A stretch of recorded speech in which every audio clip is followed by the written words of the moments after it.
think you always just want to get one more practice shot in before you go. Citron quickly hits the brakes and knocks down a three. That's so the sixth seed off to a good start. That's the threat that So-So poses. You know she wants to get downhill and score, but it's created some space for her three. Mabrey is Unrivaled's leading scorer. Citron's dropped 14 plus and 9 straight off the back heel and in. A 5-0 spurt by Sonia Citron.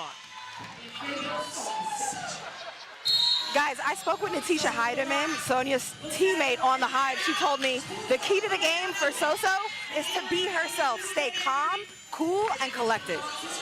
Raj, she's talked about finding herself in this format as Mabrey gets on the board. That's where Mabrey can become so tough, though. Of course, she's got range from anywhere, but if she gets that deep in the paint and in the basket, it's so tough for her to stop at that size.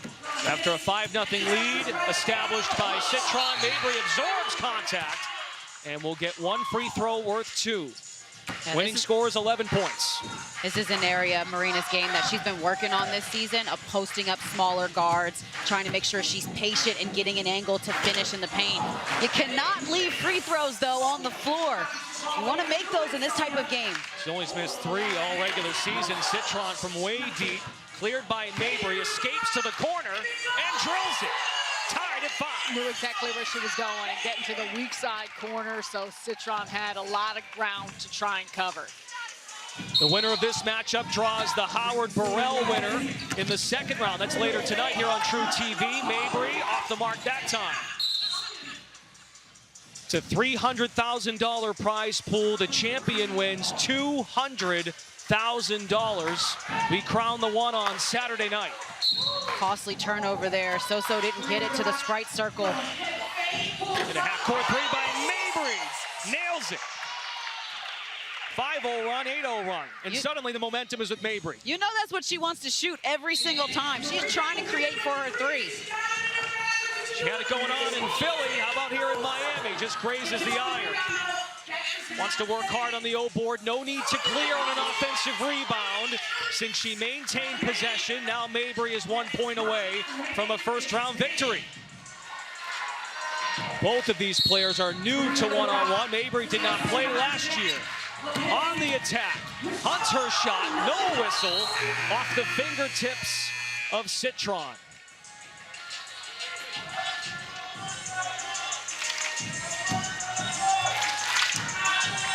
Shot clock is reset to .3 for Mabrey. This one's got to go up. And she did not realize that the shot clock was at 3. Citron is on life support. Couple of crossover, sidestep 3. Tracks it down. Citron made a 3 in this matchup so far. Floats it up and a late whistle on Mabrey.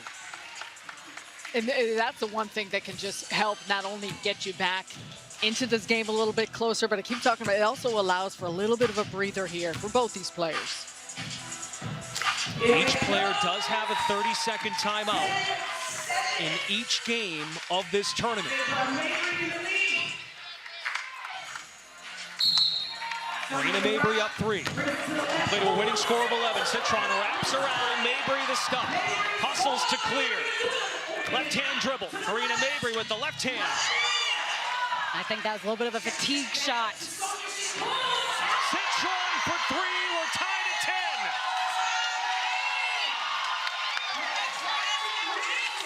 One member of the Fighting Irish in this matchup is moving on. 5 unanswered by Citron to tie the game. Fadeaway J seals the deal. Sonia Citron pulls off the upset. She is moving on. Citron set the tone early, gets up, and that's some composure and poise in how she was able to finish it. Exactly what Ross said, Natisha Heidemann, her teammate, was talking about, and just quickly surveys the floor, getting to a spot, and this is her game to a T. What a big-time bucket. Off 1 foot, the touch, kind of the little luller to sleep, and then just got a little bit of space. Beautiful shot. So-So was down 10-5. She's learned how to be more mentally stronger in this Unrivaled setting. She is with Roz. Sonia, at one point you were down 10-5. What did it take to dig back and find a way to this victory? I think just lock in on defense and just continue to play my game. When you needed a bucket, the game winner, the game was tied at 10-10. What did you lean on and how did you set up the shot? I mean, I just wanted to get to the basket. I didn't want to settle, and it worked. You know what? In talking to you, I see the demeanor, calm, cool, and collected. That's what your teammate Natisha Heidemann said you are. How do you not get too high with the highs or too low with the lows out there on this court? I think just, I don't know, it's just who I am. It's who I've always been. When I get high, when I get low, I think my game kind of gets affected. So I just try to do what's best for me, and that's just staying consistent. Well, it absolutely worked here in round one, and I have your name card here. So what we do is take it, you go to the bracket, and advance your name to the next round. Big day for Sonia Citron, the first upset of the first round. Defeats 3-seed Marina Mabrey in Pod C. Also named to the USA Basketball Women's National Team roster for the upcoming qualifying tournament in Puerto Rico. Got to feel good for Citron. You know, Mabrey's had some shine, right? Big nights, including Philadelphia. And Citron has come out of her shell more, finding more of a groove here in Miami. She looks like she's in rhythm and adjusting to everything that is Unrivaled, but her game is so silky smooth to watch. She can beat you in a multitude of ways, and like Roz mentioned, she was down 10-5. So the mentality to take your time, to trust your defense, and then to score the basketball and get your name up there. I think the beauty of this in this game is Sonia Citron showed us here is when it's one-on-one, when it's make it, take it, you can go on little runs, and that's exactly what she was able to do. So much of it, too, was predicated on her ability to knock down those three-point shots to get her back in it, but